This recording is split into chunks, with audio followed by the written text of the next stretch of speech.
آج بات کرتے ہیں عظمت قرآن کی۔ یاد رکھیں، اللہ جل وعلا نے انسانوں کی رشد و ہدایت کے لیے انبیاء کرام علیہ السلام کو دنیا میں بھیجا، اور اسی طرح ان پر مختلف کتابیں اور صحائف نازل فرمائے۔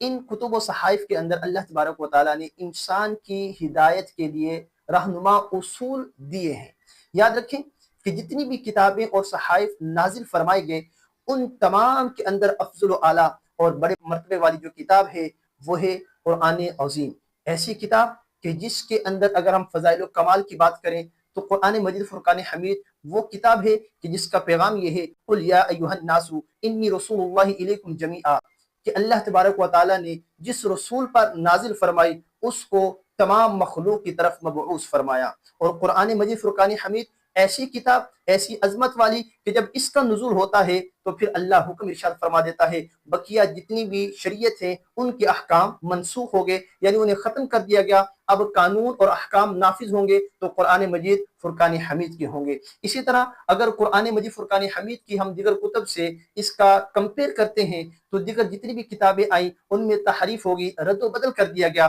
لیکن قرآن ایسی لاریب کتاب ہے کہ اللہ جل وعلا نے ارشاد فرمایا اِنَّا نَحْنُ نَزَّلْنَا الذِّكْرَ وَإِنَّ لَهُ لَحَافِظُونَ، کہ ہم اسے نازل کرنے والے ہیں اور ہم ہی اس کی حفاظت کرنے والے ہیں۔ اسی طرح قرآن کے اگر اعجاز کی بات کی جائے کہ قرآن ایسی کتاب ہے جو عاجز کر دینے والی ہے۔ جی ہاں، اہل عرب کے ہاں بڑے بڑے فصحاء و بلغاء گزرے ہیں، بڑے بڑے شعراء گزرے ہیں، فصیح و بلیغ کلام کرنے والے گزرے ہیں، لیکن قرآن کا اعجاز دیکھیے کہ آج تک اور رہتی دنیا تک جو ہے قرآن کی مثل کوئی لانے پر قادر نہیں ہے۔ جی ہاں، قرآن میں واضح اعلان ہے قُلْ لَئِنِ اجْتَمَعَتِ الْإِنسُ وَالْجِنُّ عَلَىٰ أَن يَأْتُوا بِمِثْلِ هَٰذَا الْقُرْآنِ لَا يَأْتُونَ بِمِثْلِهِ، فرمایا کہ اگر انسان اور جنات اس بات پر جمع ہو جائیں کہ قرآن کی مثل لائیں تو وہ اس کی مثل لانے پر قادر نہیں ہے۔ اسی طرح جب اللہ تبارک و تعالیٰ نے کفار کی اس چیلنج کو دیکھا، کفار کی اس دعوے کو دیکھا کہ ہم قرآن کی مثل لائیں گے، تو اللہ تبارک و تعالیٰ نے قرآن میں اعلان فرما دیا تو بِصُورَةٍ مِّن مِّثْلِهِ، اے محبوب